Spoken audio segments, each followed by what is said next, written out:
Commission. कसलं commission? Commission तर ते घेत असतील म्हणून त्यांना कमिशन आठवत असेल. कसलं कमिशन?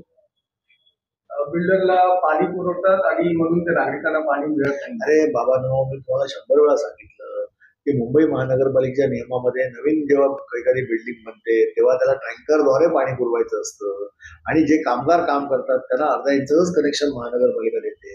त्यांना खोटं बोलायची सवय आहे, एक नंबर खोटाडे आहेत, खोटं बोलूनच मतं घेतात.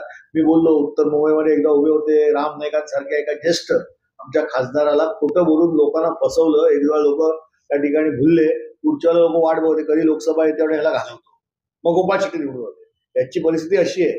त्यामुळे खोटं बोलतात आणि मतं मिळवतात. पण दिंडोशीकर मतदार खूप शून्य आहेत. त्यांना माहिती आहे की 10 वर्ष इकडे आमदार म्हणून सुनील प्रभू आपल्यासोबत काम करत होते, आपल्यातला माणूस म्हणून ते सगळे मतदार माझ्याशी संपर्कात होते. त्यामुळे यावेळेला देखील मशालीलाच लोक मतदान करतील.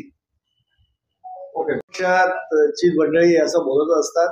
मी मुंबई शहराचा महापौर होतो, त्यामुळे महापौर असताना जे काय काम केलं ते मुंबईकर जनतेला माहिती आहे आणि आमदार म्हणून 10 वर्षात जे काम केलं ते दिंडोशी जनतेला माहिती आहे. केवळ स्वतःची मतं मिळवायची आणि खोटं लोकांमध्ये पसरवायचं म्हणून अशा पद्धतीचं वक्तव्य ही मंडळी करतायत.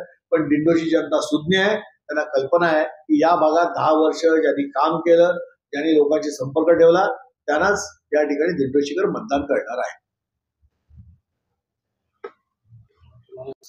त्याच्यामध्ये मी ट्रेडिंग करतो. मी सॉफ्टवेअरचा माझा स्वतःचा व्यवसाय आहे. त्यामुळे जेव्हा आम्ही सॉफ्टवेअर बनवून देतो त्याच्यामध्ये आम्हाला जे पैसे मिळतात त्याला इंग्लिशमध्ये तेच शब्द आहे. ट्रेडिंग जेव्हा करतो जे मधले पैसे मिळतात त्याला तोच शब्द आहे. आणि माझ्या व्यवसायामध्ये जर मी करत असेल मी चोरी तर करत नाही, मी मेहनत करतो, माझा व्यवसाय आहे. मी 20-25 वर्ष हा व्यवसाय करतोय, कळलं की नाही. त्यामुळे मला याबद्दल कोणी बोलू शकत नाही आणि संजय निर्मूलला बोलायचा बिलकुल अधिकार नाही.